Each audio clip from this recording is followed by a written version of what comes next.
اوس کے ایک اور سردار تھے جو سعد ابن معاذ کے چچا زاد بھائی تھے، وہ کہنے لگے اللہ کی قسم ہم اسے ضرور قتل کریں گے، اے سعد ابن عبادہ تو منافق ہے اور منافقوں کی حمایت کرتا ہے۔ حالانکہ وہ صحابی تھے۔ یہ تھی نبی صلی اللہ علیہ وسلم سے محبت صحابہ کی۔ انہوں نے کہا سعد تم منافق ہو چکا ہے، حالانکہ یہ شخص پہلے نیک تھا مگر اب اپنی قوم کی حمایت کر رہا ہے۔ انہوں نے کہا تو ہے بندہ نیک سے، پر ہون تیری قوم آگے آ گئی ہے۔ اور یہی ہوا آپ کی وفات کے بعد، یعنی وہ بنو امیہ اور بنو ہاشم کی وہ چیزیں سامنے آ گئیں جس کی وجہ سے سیدنا علی کی خلافت ماننے سے ان لوگوں نے انکار کیا۔ وہی قبائلی تعصب اتنا زیادہ تھا، یہ تو آپ صلی اللہ علیہ وسلم کی نبوت کی برکت تھی کہ وہ دب گیا۔ حالانکہ یہ شخص پہلے نیک تھا مگر اپنی قوم کی حمایت کر رہا تھا۔ اس گفتگو کے بعد اوس اور خزرج دونوں قبیلوں کے لوگ کھڑے ہوئے اور لڑنے پر مستعد نظر آئے۔ دو اور کھلو گے ان کے تک لینے تو انو ایسی تیسی، اور نبی صلی اللہ علیہ وسلم سامنے موجود ہیں۔ اچھا، اور رسول اللہ صلی اللہ علیہ وسلم ممبر سے ان کو خاموش کرواتے رہے، آخر وہ خاموش ہو گئے۔ اب یہ آپ صلی اللہ علیہ وسلم کا معجزہ تھا، ورنہ اس قبائلی سسٹم میں آپ امیجن بھی نہیں کر سکتے۔ اس ٹائم ایسی ان کی کیفیت دماغ کی ہو جاتی تھی قبیلوں کی کہ وہ کسی کی نہیں سنتے تھے۔ تو بہرحال آپ صلی اللہ علیہ وسلم کی بات سنی اور بیٹھ گئے۔ اب ظاہر اب آگے کیا آپ سے بات کرتے، معاملات بگڑ جانے تھے۔ آپ صلی اللہ علیہ وسلم ممبر سے اتر آئے۔ سیدہ عائشہ فرماتی ہیں کہ میں تمام دن رات روتی رہی، نہ آنسو تھمتے تھے نہ نیند آتی تھی، اور میرے ماں باپ بھی کبیدہ خاطر تھے۔ میں 2 دن تک برابر روتی رہی، نہ آنسو تھمے اور نہ نیند آئی۔ 48 گھنٹے اندازہ کریں۔ اور میں سمجھنے لگی کہ اب تو میرا کلیجہ پھٹ جائے گا۔ ماں باپ میرے پاس موجود تھے، اتنے میں انصار کی ایک اور عورت اجازت لے کر میرے پاس آئی اور وہ بھی رونے لگی۔ یعنی وہ عورتیں بھی آپ کو پتہ اکٹھی ہو جاتی ہیں، پھر بڑا افسوس ہے جناب جو کچھ ہوا تھوڑے نال، تو وہ بھی آ کے رونا شروع کر دیا۔ یہاں تو عورتوں کی حالت ہے 40 دن بعد بھی آ کے تو رونا شروع کر دیتی ہیں گھر والوں کو، وہ بھی رونے لگ پڑی۔ اچھا، مجھے اس کا نام معلوم نہ ہو سکا۔ آخر نبی صلی اللہ علیہ وسلم بھی میرے گھر تشریف، یعنی میں کہ خود آپ صلی اللہ علیہ وسلم ابوبکر کے گھر تشریف لائے، سلام کے بعد میرے پاس بیٹھ گئے، ورنہ ابھی تک اس دن سے پہلے 1 مہینے تک آپ میرے پاس بیٹھے بھی نہیں تھے۔ آپ صلی اللہ علیہ وسلم کے دل میں اس حوالے سے اتنا قلق تھا۔ اس دن آ کے پاس بیٹھے، تہمت کے بعد 1 مہینے تک آپ صلی اللہ علیہ وسلم ٹھہرے رہے، میرے بارے میں کوئی وحی آپ پر نازل نہیں ہوئی۔ آپ صلی اللہ علیہ وسلم میرے پاس بیٹھ گئے، کلمہ شہادت پڑھا اور اس کے بعد فرمایا اے عائشہ، مجھے تمہاری نسبت اس قسم کی خبر ملی ہے، اگر تم بے گناہ ہو تو اللہ ان قریب تمہاری پاک دامنی ظاہر فرما دے گا، اور اگر تم سے کوئی گناہ ہوا ہے تو اللہ سے توبہ کرو اور مغفرت چاہو، اس لیے کہ بندہ اگر اپنے گناہ سے توبہ کا اقرار کر لے تو اللہ تعالیٰ بخش دیتا ہے۔ سیدہ عائشہ کو تو آگ لگ گئی بات سن کے، جس نے میرے بھائیو جب کسی بندے نے کوئی کام نہیں کیا ہوتا اور اس کو یہ بات کہی جائے، چاہے آپشن کے طور پہ بھی کی جائے، منو مشورہ دینے علی بھائی خیر ہے، الزام ہے، خاموش رہے۔ آپ دیکھیں سیدہ عائشہ کہ آپ اس پہ کیا حالت ہوئی۔ کہنے والا کون ہے؟ نبی صلی اللہ علیہ وسلم، خاوند بھی ہیں پیغمبر بھی ہیں، اور سیدہ عائشہ ہے دوسری طرف، بیوی بھی ہے ایک نبی کی، بہترین عورت بھی ہیں، لیکن الزام میرے بھائیوں برداشت نہیں ہوتا، کلیریفیکیشن دینی پڑتی ہے۔ اچھا تو توبہ کر لو۔ آپ صلی اللہ علیہ وسلم جب اپنی بات ختم کر چکے تو میرے آنسو فوراً بند ہو گئے، یعنی اب وہ غم کی بجائے غصہ آ گیا سیدہ عائشہ کو، مشکلیں اتنی پڑی کہ آسان ہو گئی۔ انہوں نے دماغ اور پاس سے ٹوٹ پے کہ یہ مجھے کہہ رہے ہیں توبہ کر لے کے تجھے کو گناہ ہوا ہے، اندازہ کرو میرا خاوند مجھ سے یہ بات کر رہا ہے۔ ایک قطرہ بھی نہ رہا۔ میں نے اپنے باپ ابو بکر سے کہا کہ رسول اللہ کی بات کا جواب دو۔ غصہ دیکھیں، یعنی احترام اس جگہ پہ کہ اس سے یہ بھی بات پتا چلا کہ اگر بیوی کے ماں باپ بیٹھے ہیں تو بیوی کو اپنے خاوند کو جواب نہیں دینا چاہیے اگر کوئی بات بری لگے۔ تو سیدنا ابو بکر سے کہا سیدہ عائشہ نے کہ میرے باپ ہیں آپ، میرا خاوند میرے بارے میں یہ بات کر رہا ہے، آپ اس کو جواب دیں، ان کو جواب دیجئے۔ اچھا آپ سنیں، میرے والد ابو بکر نے کہا اللہ کی قسم مجھے کچھ سمجھ نہیں آ رہا کہ میں کیا جواب دوں۔ انہوں نے تسلی نہیں دی، بیٹا خیر ہے، لیکن گالتے ہوتی ہے نا جس دے ہوتے الزام لگے ہوا ہے۔ اچھا پھر میں نے اپنی ماں سے کہا کہ آپ صلی اللہ علیہ وسلم کو آپ جواب دیجئے، مگر انہوں نے بھی مجھے یہی جواب دیا کہ بیٹا مجھے کچھ سمجھ نہیں آ رہی کہ میں نبی صلی اللہ علیہ وسلم کو کیا جواب دوں۔ وہ وہی احترام کے دائرے میں خاموش۔ آپ سنیں بات ختم نہیں ہوئی ہے، علیحدہ ڈراپ سین آنا ہے۔ جب میں نے اپنے ماں باپ کو عاجز دیکھا تو میں نے خود رسول اللہ کو جواب دینا شروع کر دیا. اب آپ ذرا جواب سنیں, جواب آپ سنیں گے آپ حیران ہو جائیں گے. اللہ اکبر. خود رسول اللہ صلی اللہ علیہ وسلم کو جواب دینا شروع کر دیا. حالانکہ میں اس وقت عمر میں بھی کم تھی, قرآن بھی بہت کم جانتی تھی. میں نے کہا اللہ کی قسم آپ صلی اللہ علیہ وسلم نے اس بات کو سنا اور وہ بات آپ کے دل میں جم گئی ہے, یعنی میرے بارے میں یہ غلط تہمت والی بات آپ کے دل میں جم گئی ہے اور میری طرف سے آپ کے دل میں شبہ پیدا ہو گیا ہے. اب اگر میں اپنی بے گناہی بھی بیان کروں تو آپ صلی اللہ علیہ وسلم کبھی بھی مجھے سچا نہیں مانیں گے, کیونکہ آپ کے دل میں بات بیٹھ گئی کہ عائشہ نے یہ کیا ہے. اندازہ کریں. ہاں اگر میں اپنے گناہ کا اقرار کر لوں کہ واقعی میں نے یہ کیا ہے اور حالانکہ حقیقت میں نے نہیں کیا تو آپ ضرور مان لیں گے. یعنی اگر میں یہ جھوٹی موٹی بھی کہہ دوں نا کہ یا رسول اللہ میں توبہ کر رہی ہے, میں کیتا ہے, تو تجھے کہو کہ ہاں اے ہوں ٹھیک ہے. اس سے یہ بات پتا چلا کہ حضرت عائشہ کے دماغ میں بھی کہیں نہیں تھا کہ نبی صلی اللہ علیہ وسلم کو علم غیب ہے. یہ باتیں علم غیب والے کے ساتھ کی جاتی ہیں. یہ میں بریلویوں کو توبہ کی طرف دعوت دیتا ہوں کہ علم غیب والا جو مسئلہ ہے وہ اس طرح ہے نہیں ہے, وہ اللہ کے بتانے پر محمول ہوتا ہے. مسئلہ نمبر 6A اور 6B ریکارڈڈ میرا موجود ہے ahlsunnatpak.com پہ. ورنہ اس لیول کی گفتگو میں کہتا ہوں یہ کسی کو یہ گفتگو حضرت عائشہ کے بغیر بتائی جائے نا, لا الہ الا اللہ محمد رسول اللہ, تمام بریلوی اس کو کافر اور گستاخ رسول کہیں گے جس نے یہ جملے بولے ہیں حضور کے بارے میں. علم غیب دا منکر, گستاخ رسول. اور وہ کون ہے؟ سیدہ عائشہ. ان کے عقیدہ جو انہوں نے پروپیگیٹ کیا ہوا ہے پبلک کے اندر, نعوذ باللہ من ذالک. اچھا پھر کہنے لگی کہ میں نے کہا کہ اللہ گواہ ہے کہ اب میری اور آپ کی وہی حالت ہے جو یوسف کے والد کی تھی. پھر میں نے قرآن کی وہ آیت سورہ یوسف کی پڑھی, فصبر جمیل واللہ المستعان علی ما تصفون. میں صبر کروں گی. جو حضرت یعقوب علیہ السلام کو جب ان کے قریبی رشتہ دار سمجھاتے تھے نا کہ یوسف کو نہ یاد کریں نہ یاد کریں, آپ کو ویسے ہی وہم ہو گیا ہے, وہ کہتے ہیں مجھے یوسف کی خوشبو آتی ہے, تو انہوں نے کیا کہا؟ یہی پڑھا, فصبر جمیل واللہ المستعان علی ما تصفون. میں صبر کروں گا جو کچھ یوسف کے بھائیوں نے کیا, اللہ سے مدد مانگوں گا. یہ کہہ کر میں نے اپنا منہ گھما لیا اور بستر پر خاموشی سے لیٹ گئی, حضور سے کو کنڈ کر کے. اتنا غصہ یہ بات کر کے اس کے بعد کہتی میں نے دوسری طرف منہ کر لیا, کیونکہ مجھے یقین تھا کہ اللہ خوب جانتا ہے کہ میں گناہ ہوں. اور اگر بریلوی ہوتی تو وہ بھی عقیدہ ہوتا وہ والا جو معاملہ انہوں نے مشہور کیا ہوا ہے, اور میری گناہ بے گناہی کو اللہ ظاہر کر دے گا. مگر مجھے یہ خیال بھی نہ تھا کہ میرے معاملے میں قرآن کی آیات نازل ہو جائیں گی. اللہ اکبر. سورۃ النور آیت نمبر 11 سے لے کر 26 تک 16 آیات. اللہ. اچھا انہوں نے کہا کہ مجھے یقین تھا کہ اب ہو جائے گا. کیوں؟ اب اس سے بڑی کیا تکلیف تھی کہ خاوند کہہ رہا کہ توبہ کر لے اگر ہو گیا, کیونکہ یہ قرآن کی آیت ہے ان مع العسر یسرا ان مع العسر یسرا. ہر مصیبت کے بعد آسانی ہے, ہر مشکل کے بعد آسانی ہے. انہوں نے کہا اس سے بڑی تو کوئی مشکل آ ہی نہیں سکتی تھی کہ میرا خاوند مجھ پہ شک کرے. اب کہتی مجھے یقین ہو گیا کہ اب اس کے بعد آسانی آئے گی, یعنی اللہ تعالیٰ خود اظہار کر دے گا اس معاملے کا. مجھے تو یقین بھی نہ تھا میرے بارے میں آیات نازل ہوں گی اور قیامت تک پڑھی جائیں گی, کیونکہ میں اپنی حیثیت اتنی نہیں سمجھتی تھی کہ اللہ تعالیٰ میرے بارے میں اپنا قرآن نازل فرما دے گا. ہاں یہ امید تھی کہ آپ صلی اللہ علیہ وسلم کو خواب میں میرے متعلق بتا دیا جائے گا. یعنی اس سے کیا پتا چلا, ان کو یہ عقیدہ نہیں تھا کہ نبی صلی اللہ علیہ وسلم خود علم غیب جان لیتے ہیں, جب چاہے جتنا چاہے جان لیتے ہیں. یہ عقیدہ نہیں تھا ان کا, نعوذ باللہ. مسئلہ نمبر 6A اور 6B دیکھ لیجئے. خواب میں میرے متعلق بتا دے گا جس سے میری بے گناہی ثابت ہو جائے گی. اس کے بعد آپ صلی اللہ علیہ وسلم اپنی جگہ سے اٹھے بھی نہ تھے, نہ کوئی گھر کا آدمی اٹھا تھا. اسی وقت یہ جب وہ باتیں کر کے ہٹی, آپ صلی اللہ علیہ وسلم پر وحی کی کیفیت طاری ہوئی جیسا کہ وحی کے وقت ہوا کرتا تھا, اور اس کلام کی سختی کی وجہ سے, اس کے وزن کی وجہ سے آپ صلی اللہ علیہ وسلم پر سردی کے ایام میں بھی جسم مبارک پر پسینہ ٹپکنا شروع ہو جاتا تھا. وَلَوْ أَنزَلْنَا هَذَا الْقُرْآنَ عَلَى جَبَلٍ لَرَأَيْتَهُ. اگر ہم یہ قرآن کسی پہاڑ پر بھی نازل کر دیتے تم دیکھتے خاشعا متصدعا من خشیت اللہ, کہ وہ پھٹ جاتا اللہ کے جو ہے اس روب کی وجہ سے.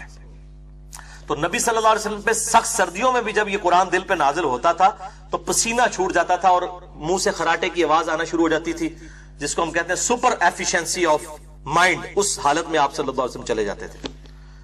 جب وہی کی حالت گزر چکی تو آپ صلی اللہ علیہ وسلم نے تبسم فرمایا اور سب سے پہلے یہ بات ارشاد فرمائی، عائشہ اللہ نے تمہاری پاک دامنی بیان فرما دی ہے۔ میری ماں نے ماں ٹھنڈیاں چھاواں، میری ماں نے فوراً کہا عائشہ اٹھو، فوراً آپ صلی اللہ علیہ وسلم کا شکریہ ادا کرو۔ پاواں بیچاری بولیاں۔ میں نے کہا اللہ کی قسم میں رسول اللہ کا شکریہ ادا نہیں کروں گی، بلکہ میں اپنے رب کا شکر ادا کروں گی جس نے میری برات کا اعلان کیا۔ آپ تو تھوڑی دیر پہلے تک میرے پہ شک کر رہے تھے، میں آپ صلی اللہ علیہ وسلم کا شکر کیوں ادا کروں؟ یہ اس کی ٹرانسلیشن ہو رہی ہے، سیم الفاظ ہے، پورا سن چکے ہیں۔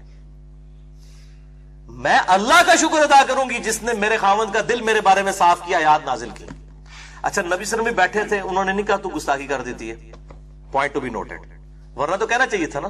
ویسے آج کل کے مولوی ہو تو وہ فوراً 302 جا کے وہ کون سی ہے جی، وہ 295 بھی لگوا دیتے سیدہ عائشہ کے اوپر، نعوذ باللہ من ذالک۔ بالکل ان منوسوں کا تو عقیدہ ہے کہ گستاخی رسول کی توبہ بھی قبول نہیں ہے۔ یہ ابن تیمیہ نے جو ٹیکہ لگا دیا نا کہ جی گستاخی رسول کی توبہ ہی نہیں ہے، چاہے وہ توبہ کر بھی لے، مشرک کی توبہ ہے اگر توبہ کر لے، گستاخی رسول کی نہیں ہے۔ یہ ٹیکہ ایسا لگا ہے، بریلوی، دیوبندی، اہل حدیث، شیعہ چاروں نے یہ ٹیکہ لگوا کے اپنا دماغ خراب کر لیا۔ میں نے ان کے رد پہ مسئلہ نمبر 49 ریکارڈ کروایا، گستاخی رسول کی سزا اور گستاخانہ فلم اور کارٹون کے اوپر۔ یہ کس منطق سے آپ نے نکالا ہے کہ گستاخی رسول کی توبہ نہیں ہے؟ توبہ تو بھائی موت کے غرغرے سے پہلے جامعہ ترمذی میں حدیث ہے کہ توبہ قبول ہے۔ شرک سے بڑا کون گستاخ ہو سکتا ہے؟ شرک اللہ کی گستاخی ہے، وہ بھی توبہ قبول ہے۔ گستاخی رسول اگر کسی سے ہو بھی جائے قبول ہے اگر وہ توبہ کر لیتا ہے۔ وہ پاکستانی گستاخی نا، وہ پاکستان میں تو ہر چیز گستاخی۔ میں جو کچھ حضرت عائشہ کا کریکٹر بتا رہا ہوں نا، پاکستان کے کیس میں اس میں درجنوں گستاخیاں پاکستان کے علماء، بریلوی، دیوبندی، اہل حدیث، شیعہ اپنا جو انہوں نے فارمولہ گستاخی رسول کا بنایا وہ لگا دیں گے۔ اب دیکھیں، اندازہ کریں۔ وہ کہتی ہیں میں اللہ کی قسم نبی صلی اللہ علیہ وسلم کا شکر نہیں ادا کروں گی بلکہ میں اللہ کا شکر ادا کروں گی۔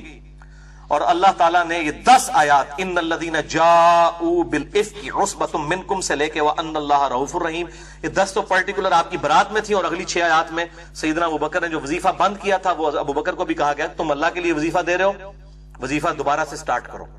اندازہ کریں، میرے رب نے میری بے گناہی ظاہر فرما دی۔ سیدنا ابوبکر جو رشتہ دار کی غربت کی وجہ سے مستح کی کچھ مالی مدد کیا کرتے تھے، انہوں نے مستح کے متعلق یہ سوچا ہی تھا کہ آئندہ میں اسے کوئی مال نہیں دوں گا کیونکہ اس نے عائشہ کو بدنام کیا، چنانچہ اللہ تعالیٰ نے اس کے بارے میں بھی نازل فرما دیا وَلَا يَأْتَلِ أُولُو الْفَضْلِ مِنْكُمْ، جو تم میں جن کو اللہ نے مال دیا ہے وہ اپنی رشتہ داریوں کی وجہ سے نا، دیکھیں ذرا کس لیول کی بات ہو رہی ہے۔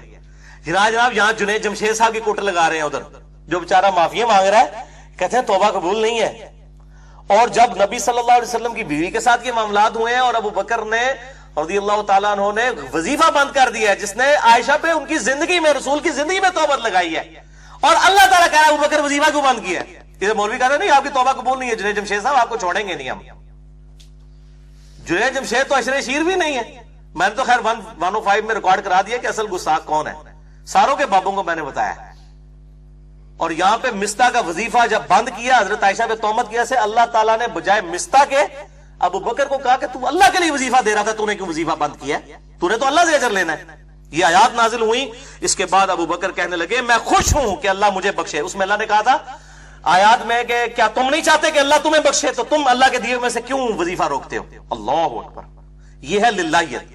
تو حضرت بکر کہتے ہیں میں خوش ہوں کہ اللہ مجھے بخشے، میں مستح کو وہی کچھ دیا کروں گا جو پہلے دیا کرتا تھا، واللہ میں اس کو مال دینا بند نہیں کروں گا۔ سیدہ عائشہ فرماتی ہیں آپ صلی اللہ علیہ وسلم نے تہمت کے ایام میں ام المومنین زینب سے جو میری سوکن تھی میرا حال دریافت کیا، کیونکہ ام المومنین زینب کی بہن جو حمنہ بنت جہش تھی نا وہ بھی اس میں شامل تھی تہمت لگانے والوں میں، حسان ابن ثابت اور مستح کے ساتھ، ان تینوں کو کوڑے بھی لگائے گئے۔ تو ان سے جب پوچھا کہ تم عائشہ کو کیسے جانتی ہو تو کیسا پایا، تو انہوں نے عرض کیا یا رسول اللہ میں اپنے کان اور اپنی آنکھوں کو محفوظ رکھتی ہوں، واللہ میں نے عائشہ کو نیکی اور بہتر کے علاوہ کسی اور حالت میں نہیں دیکھا۔ آپ صلی اللہ علیہ وسلم کی ازواج میں زینب میرے برابر کی تھی، یعنی سیدہ عائشہ کہتی ہیں کہ یعنی آپ صلی اللہ علیہ وسلم کی توجہ کے اعتبار سے سیدہ زینب میرے برابر کی تھی۔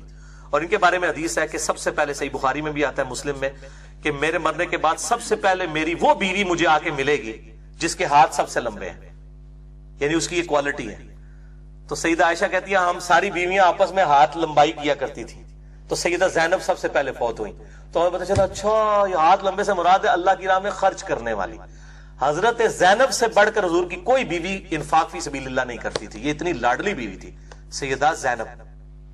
تو عائشہ کہتی ہیں کہ سیدہ زینب کی اگرچہ بہن تھی الزام لگانے والوں میں، لیکن انہوں نے اپنی بہن کا ساتھ نہیں دیا. حالانکہ عورتیں تو آپ کو پتہ ہے انہوں نے میرے بارے میں حق بات کہی. اور حضرت عائشہ کہتی ہیں کہ ازواج میں سے اگر میرے مقابلے کی کوئی عورت تھی نا نبی صلی اللہ علیہ وسلم کی نگاہوں میں تو وہ زینب تھی. اللہ نے ان کی نیکی کی وجہ سے ان کو محفوظ رکھا، مگر ان کی بہن حمنہ نے لڑائی شروع کر دی اور وہ بھی تہمت لگانے والوں کے ساتھ ہلاک ہو گئی، یعنی ان پہ بھی قذف کے 80 کوڑے لگائے گئے. سیدہ عائشہ کہتی ہیں واللہ جس شخص کے متعلق مجھ پر بہتان لگایا گیا یعنی صفوان بن معطل، وہ ان باتوں کو سن کر تعجب کیا کرتا تھا اور سبحان اللہ کہا کرتا تھا. اللہ کی قسم، وہ کہا کرتا تھا کہ اللہ کی قسم، اس اللہ کی قسم جس کے قبضے قدرت میں میری جان ہے، میں نے تو کبھی کسی بھی عورت کو ایسے تعلق کے ساتھ ہاتھ تک نہیں لگایا. یعنی وہ کنوارا تھا. وہ کہتا ہے عائشہ کیا میں نے تو کسی عورت کو ہاتھ نہیں لگایا. اور عائشہ فرماتی ہیں اس کے بعد وہ کنواری حالت میں ہی اللہ کی راہ میں شہید بھی ہو گئے. یہ بھی حضرت عائشہ پر اللہ کی کرامت ہوئی کہ جس مرد کے ساتھ ان کو نعوذ باللہ جوڑا گیا اس حوالے سے، صفوان بن معطل، اللہ تعالیٰ نے اس کی قسمت میں کوئی عورت رکھی نہیں.